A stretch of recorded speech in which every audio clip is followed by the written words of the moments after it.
श्रीराम जय राम जय जय राम। परमात्म्यावर पूर्ण निष्ठा पाहिजे। आईकरिता रडत असलेले मूल आई भेटल्याशिवाय रडणे थांबवत नाही। त्याप्रमाणे समाधानाकरिता आनंदाकरिता धडपडणारा आपला जीव परमेश्वर प्राप्त झाल्याशिवाय शांत राहू शकत नाही।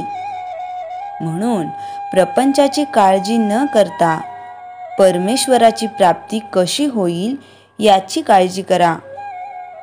भगवंतावर संपूर्णपणे निष्ठा ठेवल्याशिवाय आपली प्रपंचाची काळजी दूर होणार नाही। सर्व जगताचा जो पालन करता तो आपले पालन नाही का करणार? प्रत्येक गोष्ट त्याच्याच सत्तेने होते हे लक्षात ठेवा। मग प्रपंच कधीही बाधक होणार नाही। एक भगवंतावरची निष्ठा मात्र शेवटच्या श्वासापर्यंत सांभाळा। आपण पुराणात वाचलेच आहे की भीष्माने पांडवांना मारण्याची प्रतिज्ञा केली। भीष्म प्रतिज्ञा असती मग ती खोटी कशी होऊ शकेल? सर्व पांडव चिंताग्रस्त झाले, पण द्रौपदीची निष्ठा मात्र जबरदस्त होती। ती म्हणाली, आपण श्रीकृष्णाला विचारू। तिने सर्व वृत्तांत त्याला कथन केला। श्रीकृष्ण म्हणाला, भीष्माची प्रतिज्ञा खोटी कशी होईल? तरी आपण एक प्रयत्न करून बघू।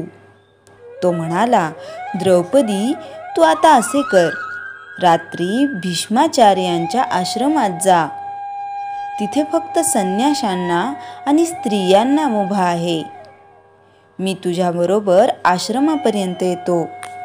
त्यानंतर श्रीकृष्ण द्रौपदीला घेऊन भीष्माचार्यांच्या आश्रमापर्यंत गेले आणि बाहेरच तिचे अलंकार आणि इतर वस्तू सांभाळत बसले। श्रीकृष्णांनी तिला आत जाताना सांगितले की भीष्माचार्य आत झोपत आहेत। अशा वेळी तू आत जा आणि बांगड्या वाजवून नमस्कार कर। त्याप्रमाणे द्रौपदी आत गेली आणि बांगड्या वाजवून भीष्माचार्यांना तिने नमस्कार केला। त्यांनी लगेच तिला अखंड सौभाग्यवती भव म्हणून आशीर्वाद दिला। मग त्यांनी पाहिले तो द्रौपदी। तेव्हा ते म्हणाले, द्रौपदी, ही अक्कल तुझी खचित नव्हे। तुझ्याबरोबर कोण आहे ते सांग। ती म्हणाली, माझ्याबरोबर गडी आणला आहे, तो बाहेर उभा आहे। भीष्माचार्यांनी बाहेर येऊन पाहिले। त्यांनी श्रीकृष्णाला ओळखले, परंतु आता सर्व काम होऊन चुकले होते।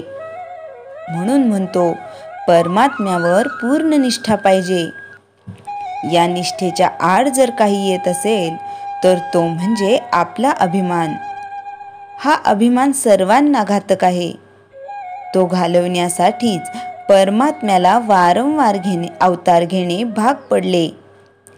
ही अभिमानाची हरळी नाहीशी व्हायला भगवंताच्या नामासारखा दुसरा उपाय नाही। नामावर प्रल्हादाने जशी निष्ठा ठेवली तशी ठेवावी। त्याने नाम श्रद्धेने घेतले आणि निर्विषय होण्याकरिता घेतले। आपण ते विषयासाठी घेऊ नये। नामापरते दुसरे सत्य नाही हे समजावे। याच जन्मात हे नाम शांतीचा आणि समाधानाचा ठेवा मिळवून देईल। श्रीराम जय राम जय जय राम। चैतन्यवाणी। नामस्मरणात स्त्री पुरुष, श्रीमंत गरीब हे भेद नाहीत, फक्त ते श्रद्धेने घेणे जरूर आहे। श्रीराम जय राम जय जय राम। जयाच्या जनी जन्मनामार्थ झाला, जयाने सदा वासनामात केला। जयाच्या मुखी सर्वदा नाम कीर्ती, नमस्कार तया ब्रह्मचैतन्य मूर्ती। श्रीराम जय राम जय जय राम।